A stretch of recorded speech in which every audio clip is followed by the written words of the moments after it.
Okay, well, hello and welcome to today's webinar on Where Does Finance Reign? Understanding the Changing Status of Global Financial Centers. My name is Dr. Renée Friedman and I'm Editor-in-Chief here at EXANTE. I'm joined today by three outstanding guests who will help us explore four main questions: how politics, policy, and the pandemic are changing the financial center landscape.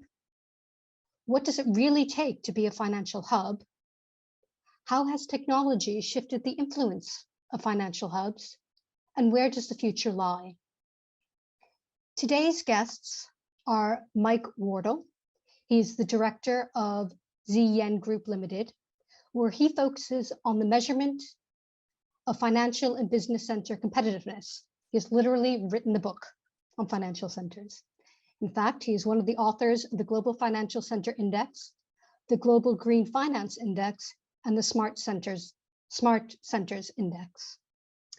Also joined by Zennon Kapron, who is the founder of Kapronasia, which is one of Asia's leading providers of consultancy services focusing on the fintech industry. He is our fintech, finance, and technology guru in Asia. He is the author of Chomping at the Bitcoin, the past, present, and future of Bitcoin in China. And finally, I'm joined by Rachel Ziemba, founder of Ziemba Insights. Rachel, you've probably seen on CNBC, Bloomberg, etc. She's a frequent commentator. She's a well-known geo-economic and country risk expert, specializing in identifying macro and market scenarios for policy debate and asset allocation. She is the co-author of Scenarios for Risk Management and Global Investment Strategies and Investing in the Modern Age. Welcome. So to start off with, I'm going to actually start with Mike. Since you are, as I said, quite literally the person who wrote the book on this, could you please give a brief overview of the Financial Centers Index, what the key results were this year and how they differed from last year? Sure. Well, welcome everyone. Good morning, afternoon, evening, depending on where in the world you are dialing in from. And thank you, Renée, for the opportunity to join this event. The Global Financial Centers Index is, as Renée mentioned, one of the indices we run. It's the longest running of these indices, measuring the competitiveness of financial centers, and it's been running. Well, we started off in 2005, but we've been publishing a new edition every 6 months since 2007. And our indices are factor assessment indices. That means they take account of two distinct sets of data. One is a set of quantitative measures. There's over 130 measures in the latest edition of the index. And the second is survey assessment data, where we ask people for their views about the competitiveness of individual financial centers. We combine those two sets of data into the index. In the most recent report, the 29th edition of the GFCI, the highlights, I guess, were the following. First of all, in the top half of the index, a relatively high level of stability in terms of the rank order of centers. There was only a few centers that changed 10 or more places in the rankings in the top half. Whereas in the bottom half of the index, the smaller and emerging centers, much more volatility. People moving up and down and moving around the index. And so what we are seeing, I think, and this was a theme that started last year, is that in the time of pandemic, people have been putting their confidence in larger, well-established financial centers. And perhaps there's some uncertainty about the resilience of emerging and smaller financial centers at this time. Having said that, overall ratings in the index have not recovered to the levels we saw in 2019. So the overall uncertainty around international trade, geopolitical, local unrest in a time of pandemic seems to be affecting people's general confidence in financial centers overall. At the top end of the index, 9 of the top 10 centers in the index fell in the ratings. So they're still in the top 10, though, doing very well. So there is a bit of a lack of a fall in confidence in the top centers. But it's very tightly packed at the top of the index. New York retains first place, London is in second place, but actually its rating fell to only 1 point ahead of third place Shanghai, which was 1 point ahead of Hong Kong, which is 1 point ahead of Singapore. So there really is a bunching together at the top of the index in intense competition between the leading financial centres, and really very difficult to put a paper between them. I was talking to colleagues in Hong Kong earlier in the year and said, whether you're third, fourth, or fifth, really the thing to focus is on, you're in the top 5 and you're going to stay in the you wanted to stay in the top 5. That's the goal. So I guess that's the key highlights from this edition of the index. Very happy to continue the discussion as we go forward. Sorry. Great. Thank you very much, Mike, for that introduction of what the index is and where financial centers are ranking. And it's interesting that we see Shanghai and Hong Kong so far up there, and as you said, in the top 5. So I want to bring this over to you, Zennon, because you are in Asia. You're, I believe, based in Singapore. In your experience, how much of an influence is access to fintech services and the growing connectivity of markets that technology provides affecting the growth of financial centers in Asia in particular? Yeah, well, I think the story of Shanghai and Hong Kong moving up the list is something that we all know. I mean, economically, these two centers for Asia, at least for North Asia, have been very important. Hong Kong initially being the gateway to China, and now increasingly to mainland China, and now increasingly Shanghai being the direct access that many people are accessing the mainland markets from. I think when we look at financial technology, it does, and I'd be curious for the other panelists' thoughts on this as well. I mean, it does add certainly to the attractiveness of the market. I think with the case of China, it probably doesn't move the needle so much in terms of it being a banking center and a financial center, although I would argue that it is the fintech center. And I think that's an important differentiation, because a lot of the characteristics that I think probably Mike uses to measure this would be things around banking, around financial markets. The impact that fintech has had in China is really around the consumers and the very base level, making payments seamless and creating that digital ecosystem on kind of that level. So of course that feeds into the financial system, but I think, the importance of, being able to raise capital, being able to access capital, being able to provide those services certainly is on a different level when we look at Shanghai and Hong Kong, but indeed a lot of the fintech activity is happening outside of those cities as well. Great, it's really interesting. And thinking of this in terms of that point of being able to access and raise capital, and I'm thinking now we're not quite in a post-COVID world. In fact, we know, it seems in the developed world, I know sitting here in the UK, we're looking at opening up fully next week. The US is largely open, other countries are opening up. But the latest economist, for example, says that only 1 in 4 people in the world are vaccinated. Only 1 in 8 are fully vaccinated. And we do have countries like Japan, which is a developed country, that only 15% of the population is vaccinated. So when we think about this, I said we're not in a post-COVID world yet, but governments have already taken actions. We've had globally influential central banks, such as the Fed in particular, utilizing many of the macro levers that exist. So they've engaged in capital purchases themselves as central banks. There's questions now that they've engaged in fiscal policy as well. We've seen stimuli checks coming in the US. We've seen still in terms of support to businesses in various countries, furlough schemes, et cetera. But there's going to be, as a result of all this happening, there's less space for emerging markets because we are seeing a resurge in inflation. So we're going to discuss a little bit of inflation in all of this as well.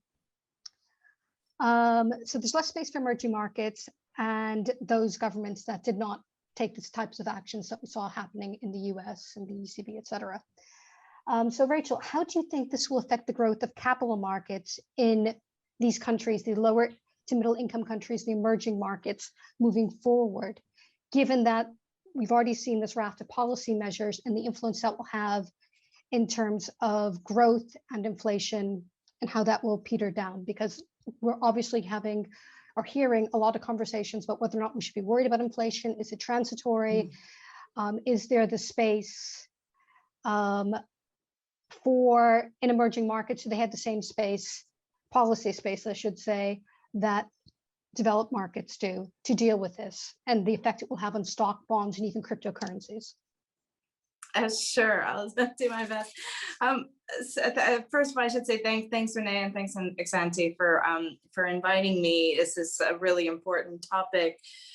You know, as Mike mentioned and Renee just did, this sort of pull away from smaller financial markets is something we have tended to see in other financial shocks, global shock, whether it's localized or sort of global. We definitely saw it during the global financial crisis. We saw it to some extent where there are more localized crises. So in some ways, this is not atypical. And so, you know, this combination of sort of ending, especially in the spring of last year, roll in of carry trades, sort of move out of risk assets more generally. This sort of uncertainty of demand is sort of, there's a unique story, but a sort of specific one. And so Renee, to your question, I mean, we're definitely not out of the pandemic, but what we are out of is this phase of very extreme monetary policy support and extreme lockdowns that were having a real impact on demand that then created the kind of supply chain problems that businesses are dealing with now. So we're out of this sort of crisis lifeline position, but it does mean that some markets, particularly in Southeast Asia, we're seeing, you know, sort of particularly consumer demand weak. That has a real implication for commodity markets, such as the oil market. I spend a lot of time working on that sort of demand growth will come back more slowly. So I think it's also important when we're talking about emerging markets to talk about what we're talking about from an equity perspective. Obviously, Greater China is a big part of the equity index. And I would say China has been, I would group that with the large countries that continue to receive capital, continue to see inflows.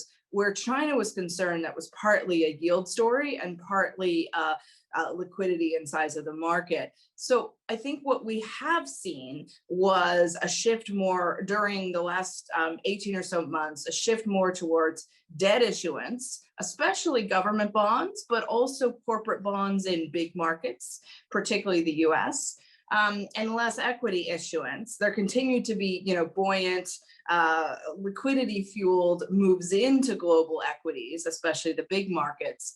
And we are continuing to see that. When we look ahead, I would expect that as investors feel that the Fed is going to see this inflationary move as mostly transitory, mostly related to supply chains, that's still going to support equities in larger markets. But there are countries, and I would particularly single out places like Brazil, places, well, obviously like South Africa, which is facing its own, you know, sort of very extreme political challenges, places across even parts of Southeast Asia that I think are going to struggle to attract the capital as from these larger markets. Now, there's another challenge I'd like to sort of put on the table, maybe we'll get to that, is that during the pandemic, we've also had an acceleration of increasing export controls, investment restrictions, use of measures like not necessarily the CFIUS process in the US, but we've seen sanctions from the US and Europe and counter sanctions, for example, on China. We've seen a willingness to use musculature and, you know, sort of economic policy that I think has, you know, we've seen it even in the last week, that will limit sort of certain cross-border issuance. And so I think the point is, from a positive side and from a restrictive side, we'll see government regulation being much more important. And I point to, you know, before concluding and using, I point to the Middle East and some of the Gulf countries as a place where, and even India, as a place where I could see government use of their sovereign balance sheets, government coercion of the private sector, quasi-private sector, as helping their financial centers kind of restabilize and maybe try to add some activity in terms of both sort of issuance, but also private capital raising. And that's not only a function of where the values of the oil producers' most important assets, but also this urgency that the sort of crisis and dynamics, the pandemic, have put on needing to sort of create new sources of demand growth. But I'm sure we'll come back to that sort of positive and restrictive role of governments and what can be done later in our conversation. Excellent, thank you for that, Rachel. That's really some view. Yeah, essentially, so we're seeing this change happen. I actually do want to pick up on the point. I think we can continue with that. Mike, what do you think in terms of when we're looking at regulatory changes coming through? It's happened in terms of government supports. It's happening in terms of other types of regulatory changes for investors. We're seeing this particularly in ESG in Europe, for example. What type of things will that affect moving forward? I mean, what do you think will be the main drivers of it? Will that be one of the main drivers of change moving forward that you see? I think the first thing to say is that financial centers' strength develops alongside the real economy. Where there is manufacturing, where there is services, where there is trade taking place, financial centers thrive because there is the business to pick up. So the key driver for change is going to continue to be how successful real economies are at running themselves. But having said that, there are some key themes. First of all, the biggest centers will continue to operate across all parts of finance. In order to be a leading financial center, you need to be in the game at all levels. But increasingly, sustainability and fintech are going to be the names that are in the name of the game. There are some smaller financial centers who have really made a play for the green finance crown. Places like Amsterdam for green loans, Luxembourg on green bonds, Casablanca on green and sustainability in Africa. And these places have decided that specialization or some element of specialization is going to suit them well, and they get well known for doing having a niche interest. There are other places that are really investing heavily in fintech and digitalization. Korea is a good example. Both Seoul and Busan have put a lot of effort and work and investment into building their fintech capability. And so these are the two areas where people are trying to differentiate what they do. And financial centers have a role, I think, a particular role. They're not government. They stand to one side. The promotion agency for the financial center, the regulatory system, stands to one side, usually of government, not always. And they're able to take action, therefore, which is about sitting in the middle of a market, but not being a market player themselves. And so they're looking for how to give financial players in their market a bit of an advantage. The room for that is being squeezed, as we see that the world is discussing standardization of tax rates and looking to find ways to decrease, I guess, those areas of competition. But where you can compete is areas like making it possible for growth areas of finance, whether it's sustainability, whether it's fintech, whether it's performance-related policy bonds, to be easier to manage in your jurisdiction than it is in the neighboring jurisdiction. And that's the thing which is driving change at the moment. Mike, can I ask you, sorry to interrupt, I really like that topic. My thinking on that, though, is that, I mean, with those differentiators, sure, I certainly agree they're differentiators, but I guess my question would be, how sustainable are they? I mean, fintech, I would argue, is fairly sustainable insofar that you need a talent base, you need the regulations, you need an existing financial system. Like, there are many different parts that go into that, but with sustainability, what does it take to really change our systems to move from regular bonds to green bonds? Yeah, I mean, there's liquidity behind it, but if you have a large financial center, like say, I mean, China's getting into it, but say they weren't, or say a financial center like London chose not to, but then all of a sudden, a couple of years down the road, went into green finance, wouldn't they just be able to capture market share because of the existing base of people that are there, the existing base of the players that are in that market? It depends how international the financial center is. So, the leading financial centers truly can, look across the world and, be the best place for someone to come and do an international deal. But there are other places who really look into the local market. Local meaning, regional rather than, simply, in country. And there are opportunities there to build, specialism. So you are the go-to place in the Middle East or the go-to place in Africa. To do a particular type of finance. So there's space there for financial centers to find their place. I think both on fintech and sustainability, in 15 years' time, that is going to be finance. And there isn't going to be a separate thing called green finance and a separate thing called fintech, because finance is moving towards sustainability because regulation and government is going to make it move in that direction, apart from the profit motive, which should also be moving it in that direction, as we've seen. But also increasingly, fintech is going to be the way that services are delivered, whether that is consumer or wholesale. So at the moment, we talk about finance and green finance and fintech. I think in the future, we'll talk about finance and mean all of those things. Thanks. Sorry to interrupt. Oh, no, please do.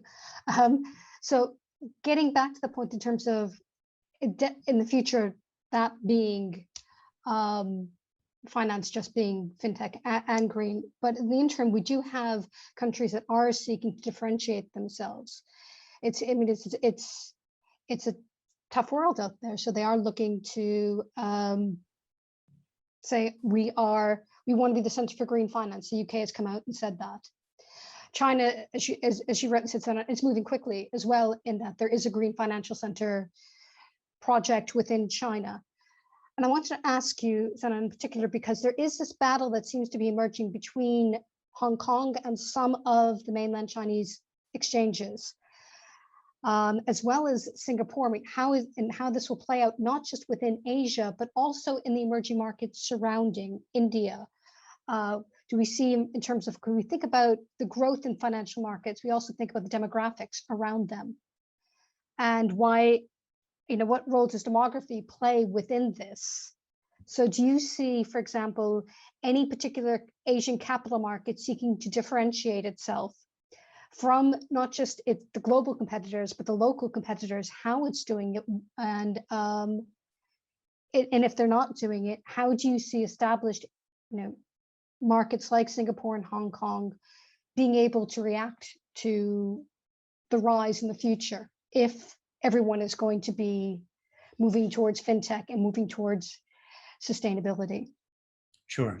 So I think it's worthwhile separating it into kind of North Asia and rest of Asia. And, North Asia, certainly, I mean, with China being the economic powerhouse and the markets that everybody's looking at, I mean, our feeling, and even the feeling that I had when I got to China in 2004, was that Hong Kong's days were numbered insofar as being a financial center, because, as you start to see regulations open up, as we've seen over the past couple of years, the mainland government has been on a real tear to open up regulations such that foreign companies can operate, issue products and services in mainland China, as opposed to having to go to Hong Kong. So if you have a choice, why would you go to Hong Kong when you can just go to mainland China and access that market directly?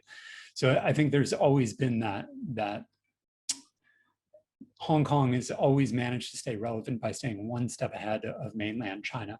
But now the regulators in mainland China, with the kind of homogenization that's happening between the regulations between the region of Hong Kong and mainland China, that advantage for Hong Kong is rapidly dissipating. And I think, although we don't know exactly what's being said in Zhongnanhai and in Beijing, the feeling has got to be that, the financial center needs to be in mainland China, whether that be in Shenzhen or Shanghai. It remains to be seen. So I think, clearly that advantage that Hong Kong had has been eroding around that. And talking to some of my banking friends in Hong Kong, it's been kind of a bit of a head in the sand, I think, for a lot of them, until recently, when we've seen this, the political issues that have come up, to bring a little bit more clarity and reality to what has just been a change over the past decade, kind of the frog in a pot over the past decade. So, clearly that gateway to China was the key element of Hong Kong. I mean, Singapore, Singapore as a city-state has very few natural resources. And so over the past, few decades, it's had to constantly reinvent itself as first it was a biotech hub, and then it was a tech hub, and now it's kind of tech plus financial services hub. And that's always, Singapore's advantage is the fact that every other country is a bit of a mess, politically, economically, stability-wise. And Singapore has done a very good job making it very easy to set up a company here, making the rules and regulations very clear in what's happening.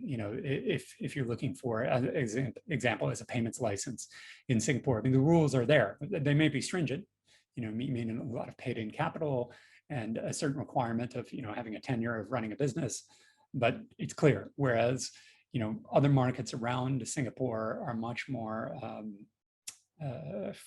discretionary regulation. So the regulations in certain countries are very black and white, but the decision-making process is not. And so that advantage has meant for fintech and for the financial industry in general that Singapore is the hopping off point for ASEAN. It might make sense to have it in a place like Jakarta, but then you have to deal with all the systems in Indonesia and the challenges around that. And so, Singapore has done a really good job of putting itself as the center of ASEAN with that. And in the capital market side, Singapore is not as relevant as it potentially could be or should be necessarily. Obviously in FX, they're doing okay. But when you look at equities and fixed income, it's not as relevant as some of the other financial centers, which I think is the one area that Singapore and the regulators kind of want to push. And so when you look at things like the Grab SPAC that's happening, there's a lot of competition between markets, financial centers for these IPOs and SPACs. And that's certainly one that Singapore would have liked to have, but it just doesn't fit in the market here. The market is too small to absorb that kind of liquidity into an exchange. So that's really been the challenge. And it's kind of different approaches to the market. But clearly, I think when we go forward, it's more mainland China than Hong Kong. For kind of North Asia, Korea and Japan have their own nuances and will likely remain, financial centers just because of language and cultural differences and differences in those exchanges. But clearly for Southeast Asia, Singapore is the leader, and then you have, Sydney and Australia dealing with South Asia, and then India probably off on its own as well. Okay, great. That's a really interesting point that you make in terms of the regulatory side of it, simply because we look at this difference in Europe, in that the UK at the moment, I believe, both the UK and the EU are reviewing both MiFID II and Solvency II.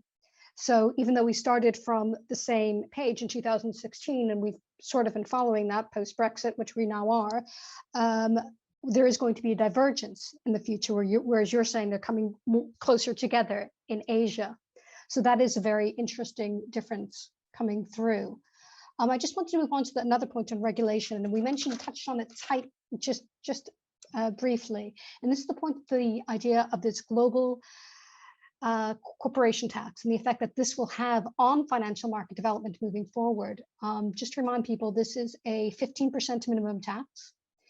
At the moment, it was put forward in a G7 meeting a few weeks ago here in the UK, and it's at the moment 130 countries representing more than 90% of global GDP have agreed to this. The deal is due to be finalized in Italy in October, will come into effect in 2023. Now, the main reason this is happening is that major economies in particular, are aiming to discourage multinational companies from basically shifting their profits and their tax revenues to low tax countries, regardless of where the sales were made. We've seen this as a huge issue, particularly in terms of pharma, in terms of software, and royalties on intellectual property stemming from those, which has essentially allowed companies to avoid paying higher taxes to their traditional home countries. Now, one of the interesting things when I was preparing for this webinar, I looked up in terms of according to the Tax Foundation, the worldwide average statutory corporate income tax rate across 177 jurisdictions is 23.85%. And now we're only asking for 15%, which is very interesting. Now, of this, I said 130 countries have so far agreed to this, but there are quite a few who haven't. It's Ireland, Hungary, Estonia, Sri Lanka, Nigeria, Kenya, St. Vincent and the Grenadines and Barbados have yet to sign the deal. But the interesting thing is tax havens like Switzerland and the Bahamas have agreed. So where do you think, when we think about what goes into how a country promotes itself as a global financial hub, this type of tax, what type of influence will it have on the development of financial markets globally, whether it be London, New York, Shanghai, Sydney, wherever? If I could just jump in here, I mean, I think one thing to say, and Renee, your point about what the current taxes are is instructive. The other question mark is what percentage of companies pay tax in any jurisdiction, right? So I think in a sense, this is a whole compromise trying to solve that problem where many, especially the largest companies who can hire very good, sort of lawyers and can have very good tax structures, are not necessarily paying tax anywhere near what their sort of profits are. And of course, in financial markets, arguably we've been, beneficiaries of that sort of dynamic as assets went into funding, sort of other portfolio investments, particularly corporate bonds and the like. So I do think, there was, if anything, when the US made their sort of tax policy changes in 2017, implemented 2018, there might not have been a lot of repatriation of assets for the tax holiday. Tax holidays often don't work, but there was a shakeup in corporate bond markets, for example, as big companies like Apple sort of moved their assets. So I think I might go back and steal a comment, that Mike made in passing, which is that the implication of measures like this depends a lot on how it affects the real economy and how it affects other government priorities in key and smaller jurisdictions. So I think to the extent that more clarity on the tax outlook in different countries and other incentives create a base, then I think that could be a good thing.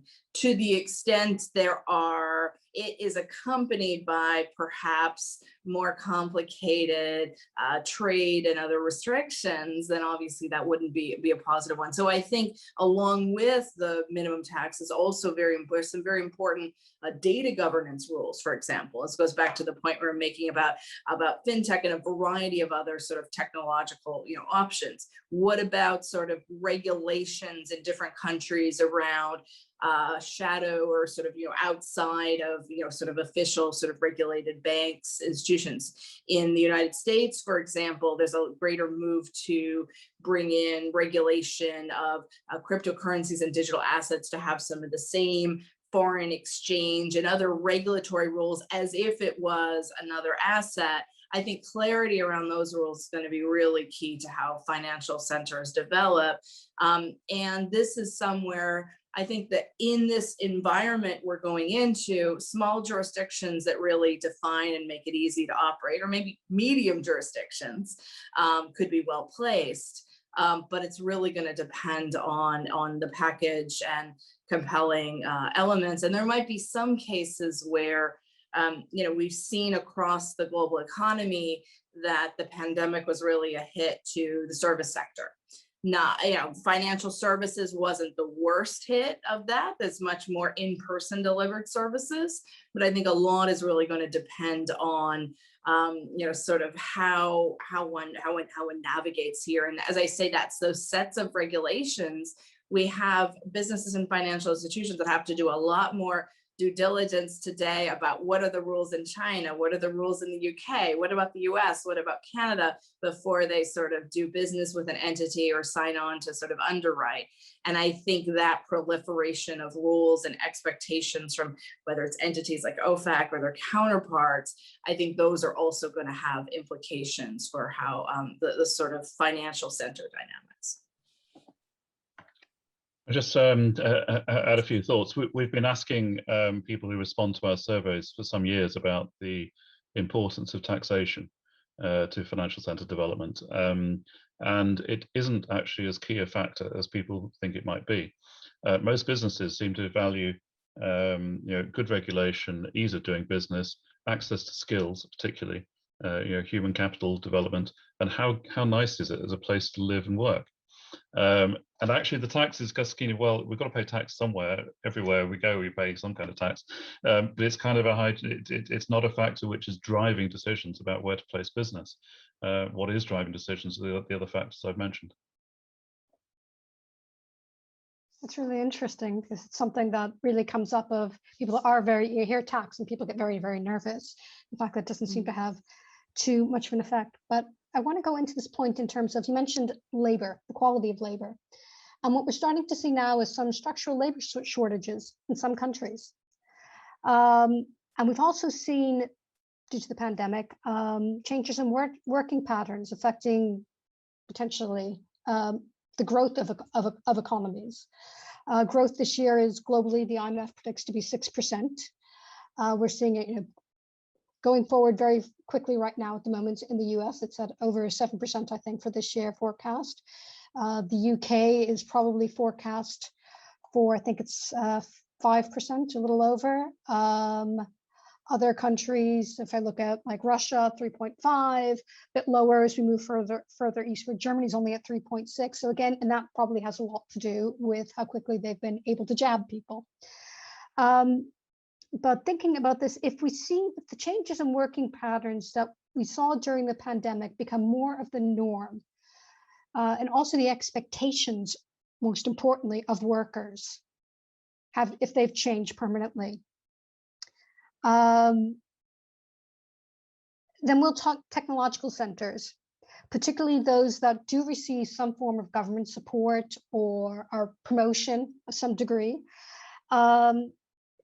Will they move up that scale in terms of being bigger financial centers, in terms of attractiveness, at a faster rate than those who don't?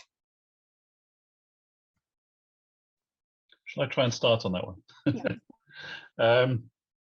There's a really interesting difference between the intentions of people in America and in Western Europe, as opposed to the intentions of people in Asia and the Middle East, in terms of what will happen once the pandemic allows people to go back to offices and to go back to the world as it was before.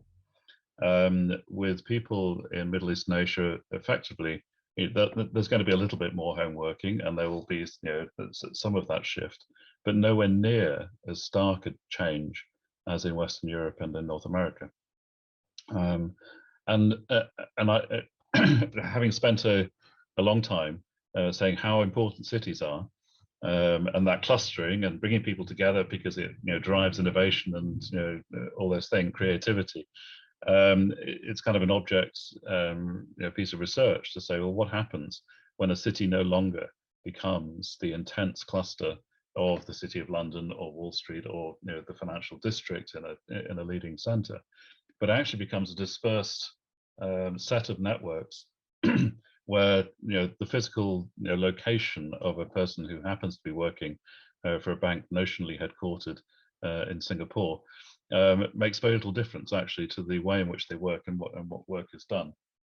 And it'll be very interesting to see whether in those cities which maintain a kind of a culture of going to the office once it is safe to do so, whether they bear out what we have all thought, that clustering of people leads to innovation, or whether that is not borne out because we find other ways through technology to keep those kind of innovation clusters going without the physical co-location. So I'm just fascinated by what's going to happen, and the fact we'll have some real world disparities, which will allow us to make some guesses as to how important co-location really is to the development of an innovation culture. That said, one of the things about having an office in the City of London was always that you walk down the street to go and grab a sandwich and you bump into two people with whom you have a conversation, which might lead to something. And that is the thing which is entirely missing when everyone is working remotely. And so there are real questions to be had about how do we recreate some of those coffee morning moments or whatever they are, when everyone is actually sitting on their own in their own space and working remotely. Yeah, and just to tag on to Mike's good point there. I think there's also there's a question mark within, sort of within cities, but also the sort of global cities or hub cities that benefited from being an easy place for people in other jurisdictions to meet. So for example, I mean, to some extent, as someone who spent many years working in London, but also sort of some of the dynamics of hubs, that, and to some extent that predictability story about regulation is key, but to what extent in a world where many countries, particularly sort of in the US and Europe, are sort of broadly sort of opening up and there's less restrictions internally, but there's still major international travel restrictions. I say this sort of on the day that Angela Merkel is in Washington. Among the topics, obviously the sort of inconsistent travel bans on Europeans going into the United States.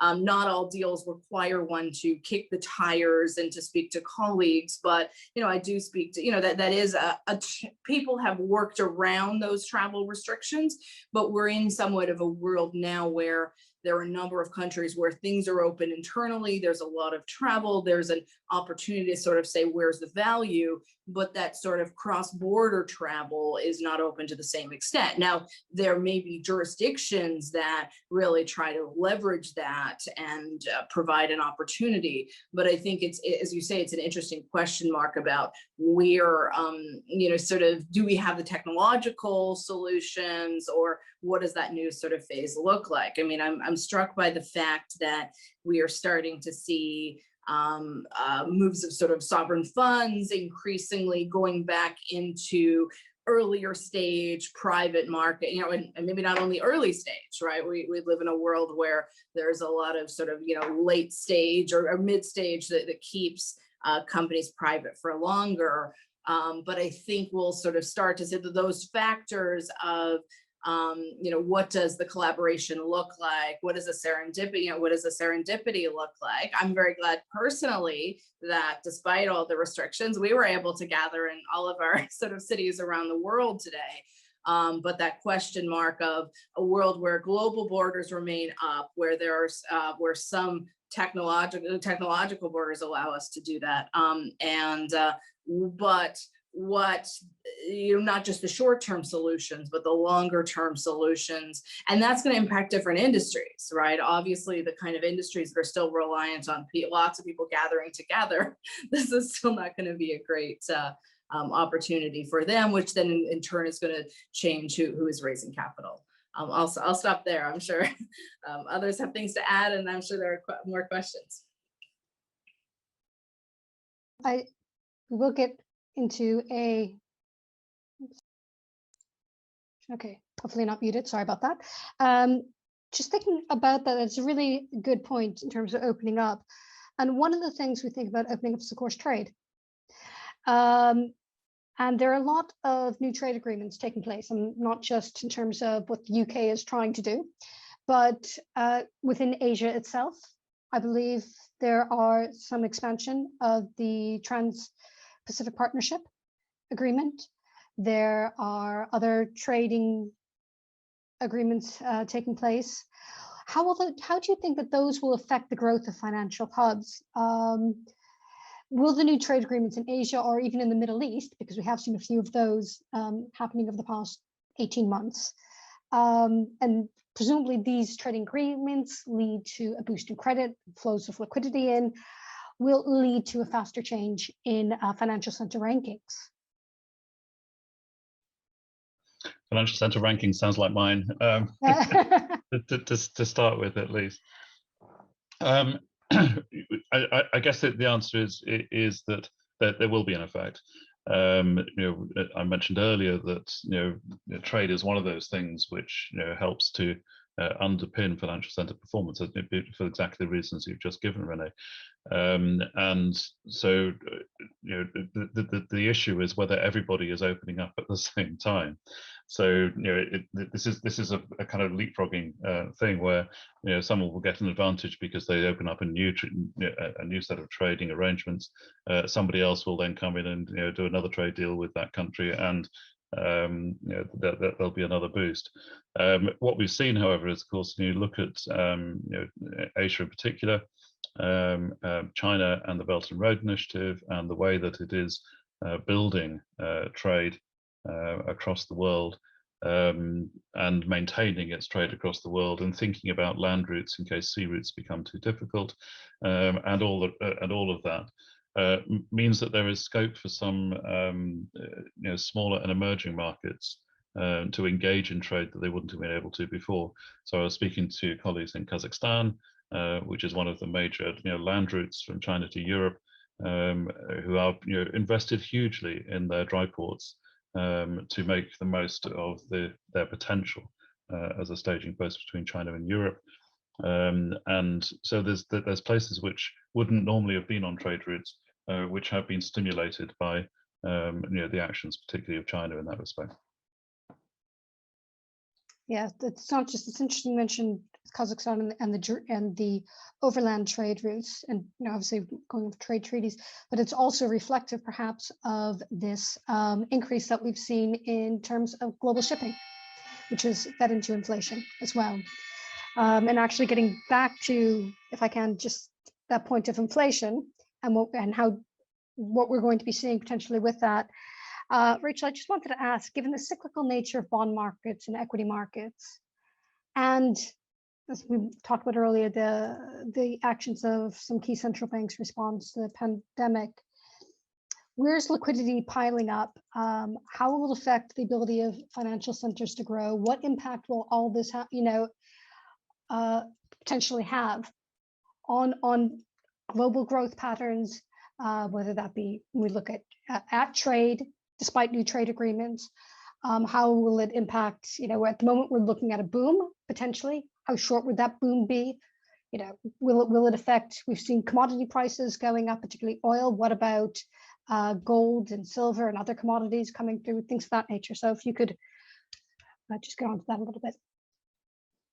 Sure, and I noticed, and we might get to it in the chat, there are questions, I guess, about gold, but also about agricultural products, right? Obviously, food prices have been among, and there's differentiation, but they've been among the sort of items that have gone through, sort of have faced these supply shortages, and now, and now have seen price increases, and some of that ties back into some of these structural environmental changes as well, and the sort of harvest that we're having in certain parts of the northern hemisphere at this sort of point.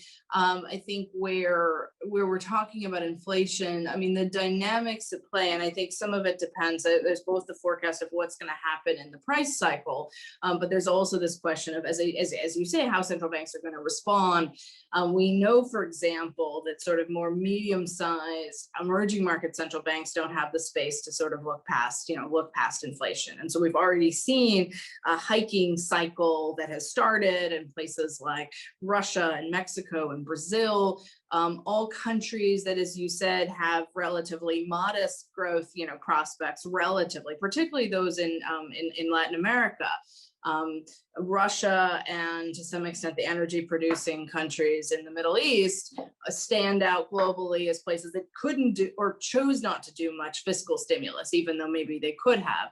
2020 for a lot of emerging markets, not China and some of the Asian countries, but for the rest of emerging markets, I think our story was, well, actually, there's more policy space than we thought when there's a global pandemic. Quantitative easing for emerging market central banks, a lot of fiscal space. That space is not there to the same extent. And that's where I'm sort of also watching very closely what's actually going to happen in terms of the infrastructure plan out of the United States. What's actually going to happen? We've seen there's various data on reductions in credit demand from certain companies in China, though at the same time, we also see some interest in demand from shadow and sort of unbundled lending. So I think there's a bit of a mixed story on the consumption side in China, but in general, we're seeing a dynamic where I would be more concerned about sort of the small, sort of the smaller markets being able to differentiate themselves because there's a number of investors that are still sort of going where the relatively more liquid markets are. And so that includes these large continental economies, that includes sort of, and the like. I do think on the commodity side, I think it's really going to depend on how, which of the markets that are sort of more market driven versus more policy driven, right? We're sort of still sitting here with the question of, is OPEC going to agree to have another, sort of another deal? We have markets that are relatively cheap to produce that commodity that are maybe choosing not to, whereas new regulations are affecting, versus other commodity markets like even the lumber market, where we had a real spike up and it's now sort of recovered back. So I think there will continue to be that sort of that differentiation. I think it's going to be challenging for a number, I think the sort of amount of sort of debt issuance that's occurred is going to be sort of challenging for countries that already had unsustainable fiscal burdens, particularly in emerging markets. And it's going to be for other countries that have the benefit of low interest rates. And I would put the most developed economies and China in this category. I think the sort of need to sort of issue more debt to keep things moving is in a different way going to shape the developments of their financial centers. But again, it comes back a lot to local policy making. Great. It's actually quite true, but I just want to pick up on that point in terms of investors and the role of investors. And I'd like to hear all of your opinions on this, because you're all located in different parts of the world. What influence do you think retail investors can and will have in the development of capital markets, of financial hubs, especially in emerging markets? In a globalized world, which we're in, we're all sitting in different parts of the world, communicating via Zoom. What does it really matter for retail and individual investors, which markets they trade in, if they can go anywhere? Anybody want to tackle that?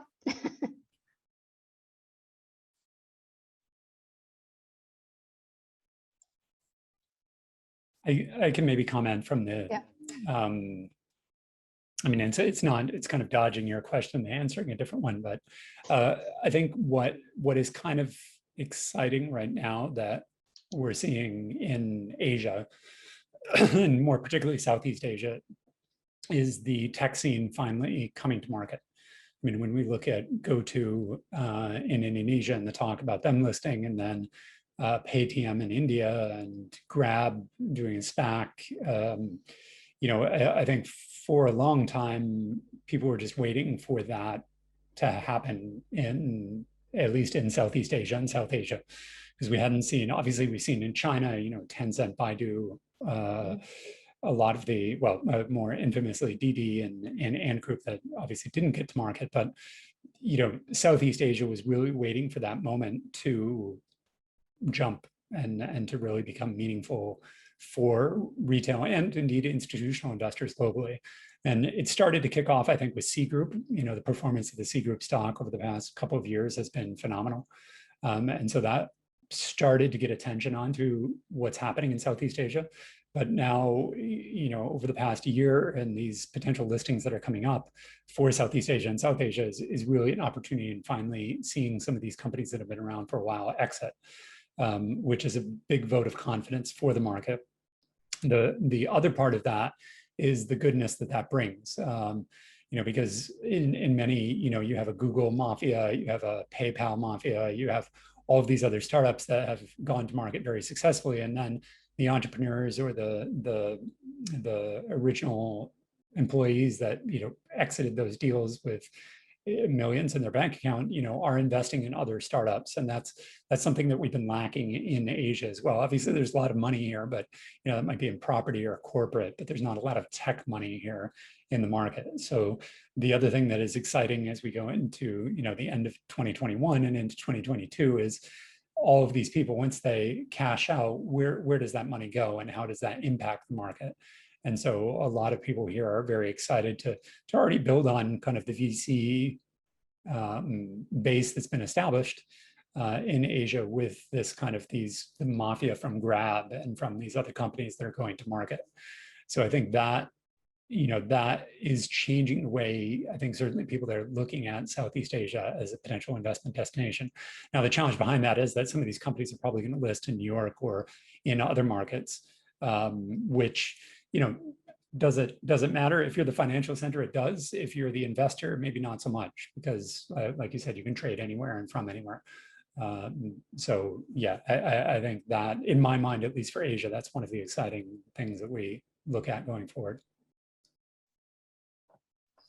Yeah, I think that just to sort of build on what Zennon was just saying, I think theoretically from the investor, it doesn't matter as much, but that's where I think certain, and some of it's sort of very specific, more contested assets. But I do think in an environment where we're seeing even today sort of, the SEC being urged to sort of move on some of the US government restrictions on, this long list of what they've deemed sort of military linked Chinese companies. There might well be sort of investors who are more sort of choose to invest in an asset through a different jurisdiction. So I think some of it really will depend on both what local sort of jurisdictions and just this, sort of need of companies that have been doing well coming to market, who also might have been willing to issue debt when that was what was available, but they're really sort of looking for a new phase. You have investors looking for exits, but also watching this kind of coordination or a lack of coordination that is impacting sort of, listings and new ways of issuing sort of finance. So I think this kind of, we've talked a lot about the sort of regulatory space and sort of facilitating it, but then also the different ways in which, say, public pension funds might be restricted from investing in sort of certain assets, the sort of geopolitics of certain, sort of restrictions on investment. That's not to say there won't be other investors willing to go in, but there might be certain types of investors, particularly sort of long-term kind of pensions that might normally have kind of been on a diversification track, particularly out of the United States and into sort of Asia and other jurisdictions that might not in this context. Now, at the same time, I think you might see other large institutions, for example, Japanese pension funds and others who, of course, are continuing the search for yields, who are willing to take on some of that risk. But that sort of regulatory space, I think, shapes some of the risk calculus for certain investors, just because they may not want the reporting requirements or the like. So at the end of the day, it does seem, and I bring this back to you, Mike, since you opened this up in terms of, what makes for a global financial center. Do the old things we thought were critical for financial sector development performance still apply, particularly in this age where information is far more available and free flowing, where we work differently, we live differently? Do those things still apply? And do you see, as we look at that fourth question of where does the future lie, what are your views? Okay, so I think a lot of it still does apply. In order to be a successful financial center, there's some basics that everyone needs. You need good infrastructure, and it just goes without saying now that without good infrastructure, you can't even make a start, kind of thing. But the key things you need are ease of doing business. So you need to be welcoming and open to an international audience. If you want to work internationally and do international deals, you've got to make it easy for people from out of your jurisdiction to come and do business in your center. So that whole ease of doing business and regulation center. And then the other one is access to human capital. A skilled workforce available locally is absolutely key. I mean, Zennon was talking about Singapore earlier. Their constant investment in the university system has paid off in terms of being, Singapore having risen up the ranks in human capital rankings significantly. So get your ease of doing business arrangements right. Get your human capital in place. Make yourself welcoming to people from other parts of the world, and you'll still be successful. And that I guess would have been true before pandemic and will be true, I suspect, in 10 years' time. Okay, great. Thank you very much. I think we've come almost to the end, so I'm going to ask each of you for your last thoughts on, the future of global financial centers, what they are. Zennon, I'm going to go with you first, if that's okay, because you're in the center of where everything's moving in terms of tech and information. Yeah. I mean, it's a very broad question. I think just going back to one of the points that was talked about earlier is what the future is going to look like is very interesting. I mean, we went on a trip this weekend, which involved traveling 20 kilometers to the eastern coast of Singapore rather than the center of where we are. And that's been the limit of our travel for the past year and a half. And, different markets are going to be dealing with this differently. I mean, we look at what's happening in the US right now and are somewhat jealous of the mobility that people have there. And unfortunately, the Southeast Asia situation is a little bit different in that respect. In the government here, people are used to wearing masks and are used to kind of following instructions. So when it comes to, actually doing what's required to get through this, the country did everything they should have done, but we still are in a lockdown, and the US and other markets are not, maybe rightly or wrongly, and time will tell. But I think that points to the key challenge in this is that there's no singular right answer for doing things. I mean, us personally, our family here, we disagree with some of Singapore's policies. We agree with some of Singapore's policies around COVID. Who knows what is the right one to do? Because I think, much like for many of the financial institutions, this wasn't exactly in the business continuity planning. And we saw that in the reaction, at least the first couple of weeks, where people didn't have computers or laptops or internet connectivity and this kind of thing to be able to work. But I think the real question is, how will the different financial centers around the world adapt to this? Because you have the Goldmans of the world that are saying come back to work the day of, and then you have the Facebooks of the world that are saying no, work from home for the rest of 2021, 2022. So how the different financial centers come back online will be really telling going forward. Great, thank you. That is very, very true, and that does tie in very much in terms of that human capital. Rachel, your last thoughts on what were future financial markets maybe? Sure.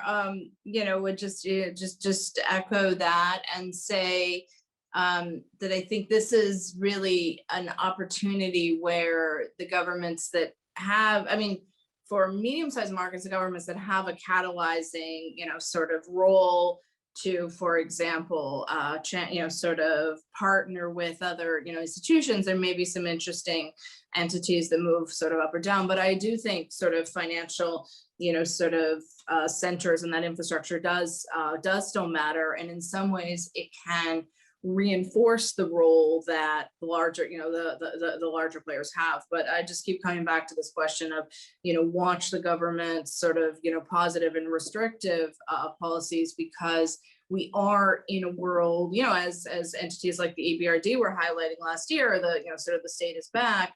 There is a comfort level with different sorts of guiding, regulations. That's not necessarily bad, but it is going to shape how the global economy and how financial centers and how funding the global economy is going to look. Absolutely. Once government starts taking certain actions, it's very difficult to withdraw them sometimes. And Mike, any last words before we close out in terms of where you're seeing, because you've been monitoring this for a very long time. We have. I guess there's two things that come to mind. The first one is the balance between competition and collaboration for financial centers. Both are valid strategies in terms of building your financial center. But how strong is the link between your regulatory systems? How strong is the link between your stock exchanges? And how collaborative are your data sharing systems starts to become a very important point for how well you can operate internationally. And so rather than thinking about your tax advantages or your whatever, collaboration can also be a really important factor.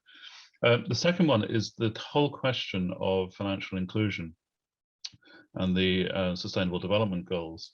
And I see the sort of financial centers actually having a key role in setting in place arrangements which encourage and vitalize financial inclusion, whether that is getting insurance for people on mobile phones, or whether that is access to financial services for people who don't have any other form of banking. because actually that it is a place where financial centers can make a difference by encouraging and making it easy for people to use new technology to get to a wider audience. Great. Well, I think we have run out of time. And that's a great positive note to end on, actually, as we think about where the future of global financial centers may be, where finance currently reigns, how it will change, and the fact that we do have to become a more financially inclusive world. And there are lots of ways for that to happen. So I'd like to thank you all very much for your time and wish you all a very good rest of the day. Thank you. Thank you. Thank you very much. Thank you, everyone. Bye-bye.